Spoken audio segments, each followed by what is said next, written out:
Good morning, it's a lovely spring day here. Oh, it's not, it's only just morning, sorry about that. Hello, it's a lovely spring day here in Melbourne in 2022. I got asked last night to make a tummy time quilt, and this is a quilt that I make a lot for newborns. Very important to give this gift at or before birth, because tummy time with babies these days starts right from when they get home from hospital. It's a way of helping them strengthen things and stretching out and things. Anyway, my granddaughter's carer in daycare is having a baby and leaving to have a baby early next year. So my son and daughter-in-law asked me to make a quilt, and I went into my stash. I don't always go into my stash to make this, but I found this bluey fabric, this Crayola crayons and owls, and this butterfly fabric.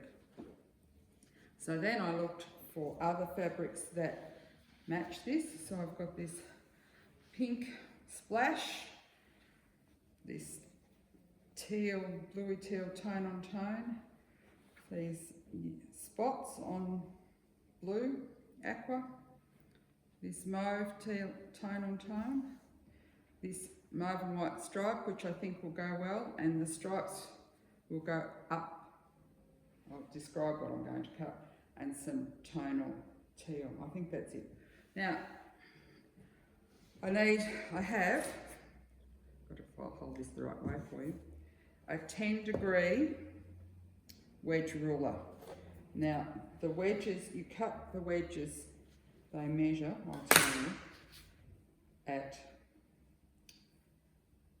22.5 inches, but you have a circle in the centre of the quilt because they don't all go to the centre. They stop because you have about a ½ inch, a bit over a ½ inch, about a ½ inch taper in the centre, so you have that. So 10 degrees because a circle is 360 degrees, and we need 36 of these. So my goal today is to cut out 36 wedges and to spread it across all 7 of these fabrics. When I tell people how much fabric to buy for this quilt, I suggest they buy 6 ½ meters. You need the ½ meter because you cut across the centre of the fabric. You cannot cut these out of fat quarters. Know what I'm talking about.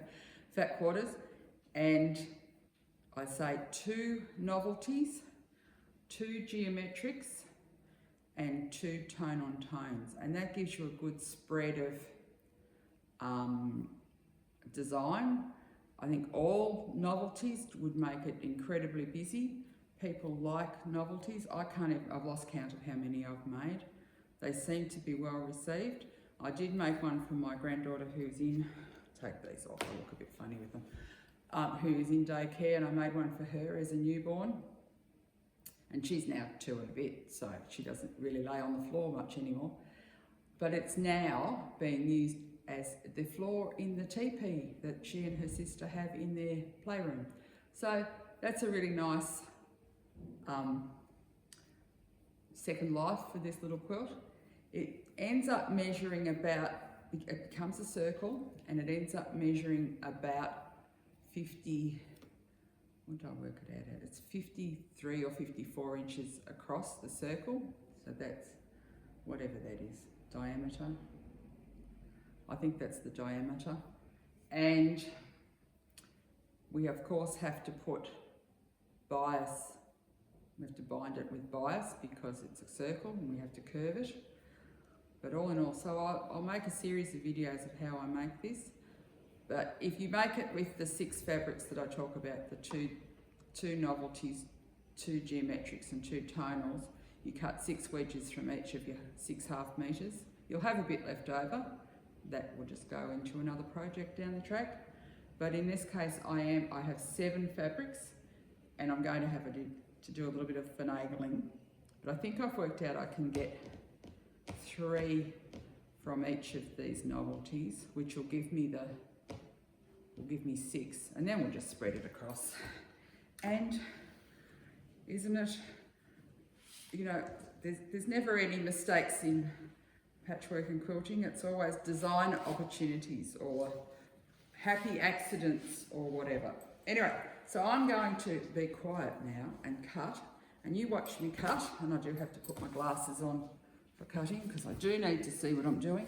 I've pressed all these fabrics because they are all a bit icky.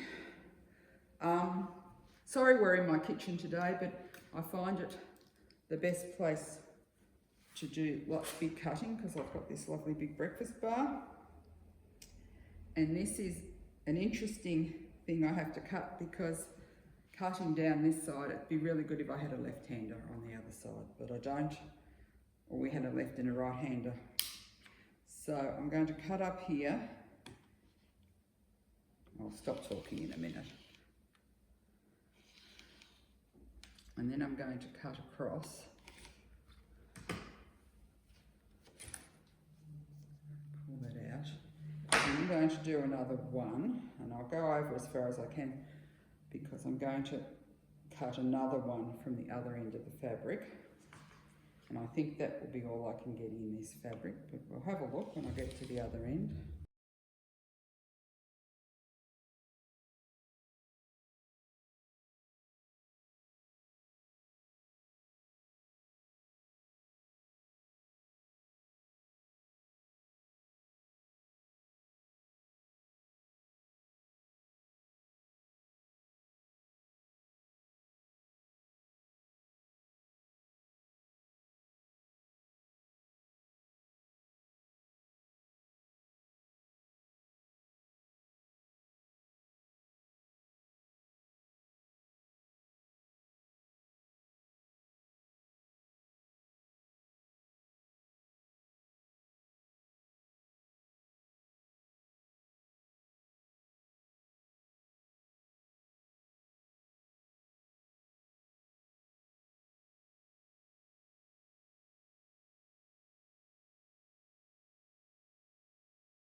Right, I don't know how many I've cut, but I know it's more than 36.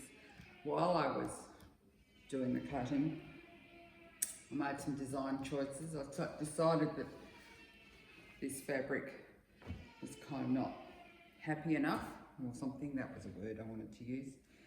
And then I also decided to cut as many as I could from the fabric that I had and put them into a little stash so I can throw one of these together at any time that I need, and it will be more scrappy. So the next video will be me laying it out on the design wall, because that's going to be a challenge because I've got all these odd numbers of strips.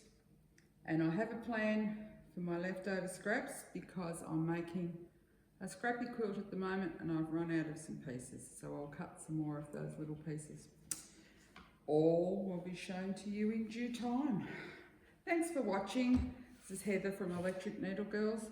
Don't forget to share, like and subscribe, because that all helps us, and happy quilting. At some point, when I get over things, I will write this down, but it's a very, very simple quilt. I actually call it a recipe, not a pattern, because really, as you can see, you can alter it to suit yourself, and really you should alter any pattern. And I don't know how often, other than when I bake a cake, I don't know how often I stick to a recipe. Anyway, I'll see you next time. So long.